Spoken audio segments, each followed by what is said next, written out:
Okay, so as I progress through the assembly of these panels, I want to show you a couple things. This panel is, from my understanding, an American-made stamping, and it's a little different than the foreign brands. And I'll show you that in just a second. But in mocking up this tail panel, I'm going to show you one problem that I'm going to have, and that's down here where the quarter panel is a little bit longer than this trunk pan. And that's going to be something to work on. You can see the gap there. But if I try to rotate the tail panel in, there's too much of a gap. So my fix is going to be breaking loose the spot welds in this corner, working this piece forward a little bit, and then working this piece up a little bit and back in. It's a minor repair really, but just something to take note of. Again, these quarters, they vary from company to company. So that's going to be a one fix.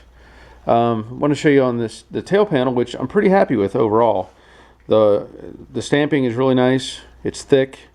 It's got the holes for the bumper mounts appear to be in the right places. So I'm pretty happy with all that.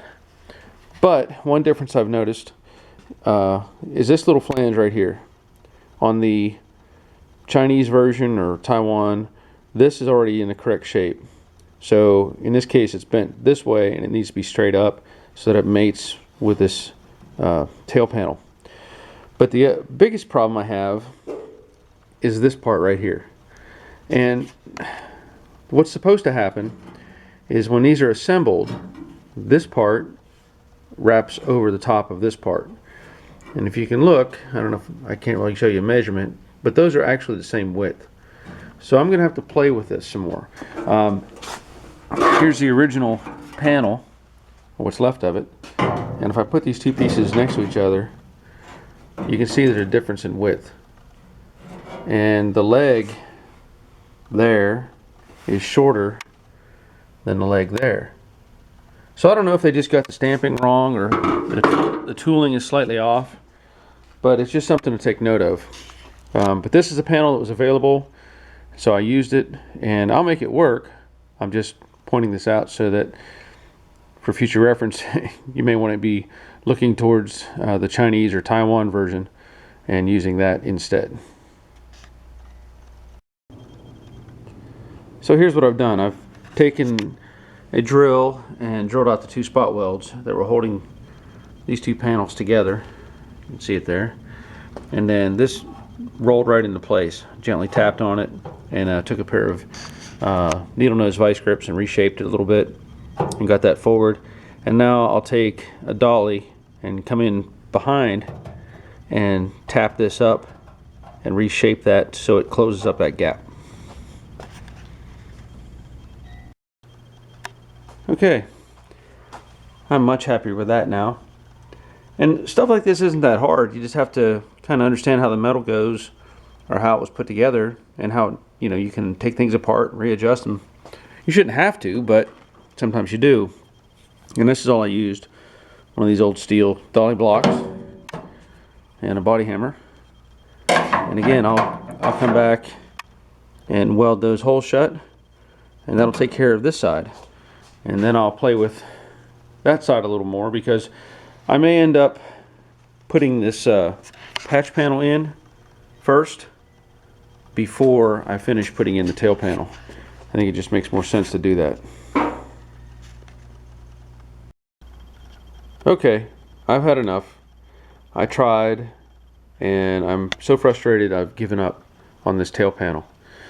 I pointed out several things earlier in the video segment, and that was stuff like this little flange here that's not bent the right way, the width of this channel, even the shape of the little tabs that are supposed to hold your wiring harness aren't right. The panel, I didn't realize it when I first pulled it out and started working on it, but it's supposed to be straight, and it was straight all the way across. I actually started forming it into a curve because if you look at the deck lid, it has a subtle curve all the way across, and you have to make your tail panel match that.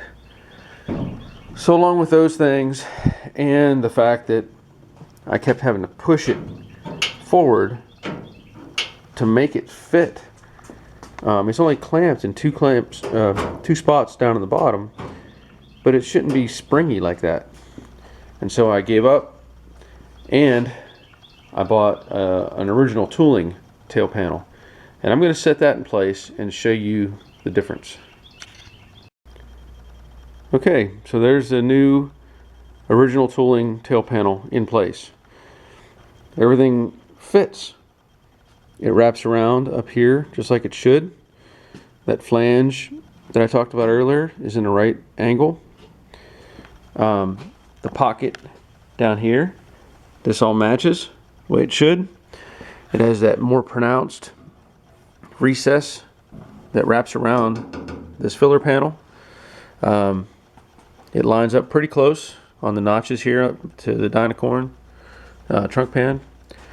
But I mean, it just fits. And really, I didn't have to do anything but set it in place. I have one pair of vice grips holding it. Otherwise, it would just slip right on. The other thing, it has this subtle curve that it's supposed to have. And when I close the trunk lid, it fits. Imagine that. So there you go. Don't buy that thing. Get this original tooling panel. Now I will still have to prep it, obviously, with my weld locations, you know, in various spots, and I'll have to transfer the holes that are in the Dynacorn pan like I did on that one, so that the screws are lined up for the you know, the filler panel or valance panel. And yeah, this is the one. If you're gonna do one, get this panel. And there's a tail panel fully welded in place. You can see my weld locations in various spots here, and there's a few little pinholes that I gotta come back and fill in, which is not a big deal, but everything fits super nice. I still have these welds down here to grind all the way across, but I did make the hole locations for the rear valance panel, so those are ready to go. Couple things to point out at this point. This area right here, this part of the trunk pan that's sticking out right here, if you go to install the valance panel, you'll find that it's going to hit this, and it won't tuck up nice into this quarter. So what I always do is I come back and I cut that off to make clearance for that panel to come up further. If you look on the other side here, you can see how much is sticking out, and you really don't gain anything by having that there. So again, we'll cut that off and that panel will fit up tighter.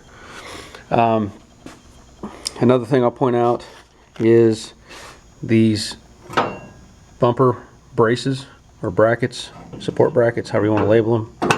I'm not going to put those in yet, because if you look at the hole alignment, you've got an offset, and without having the bumper in my hand, I'm not going to weld those in yet. And the reason for that is I want to get everything in place, hold the bumper up against the car, and figure out the placement, and then I'll decide if I need to do something with the bracket, you know, lower it, or if I want to go with those holes and open this hole up in the tail panel a little bit more. This is an original tooling panel, so I would suspect that's correct, but I'm not going to do anything until I have the bumper in my hands. The only thing left to do is install this support brace. Also doubles as the hood, the trunk lid latch.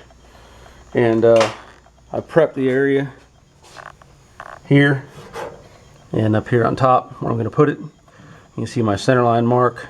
That's just a reference to put the mount the bracket left to right. But prior to putting it in, I'm going to seam seal this mating edge here. And as you can see, there's no gap. That thing fit so nice, but it still has to be seam sealed. And I particularly want to do that behind this brace while I have access to it, because once you put that in, you don't have any access. So beyond that, I still have to weld in this little spare tire holder And that's about it, really. Everything else has turned out really nice, and that should take care of the back end of the car. And I think my next video I will be addressing the front aprons and core support. Thanks for watching.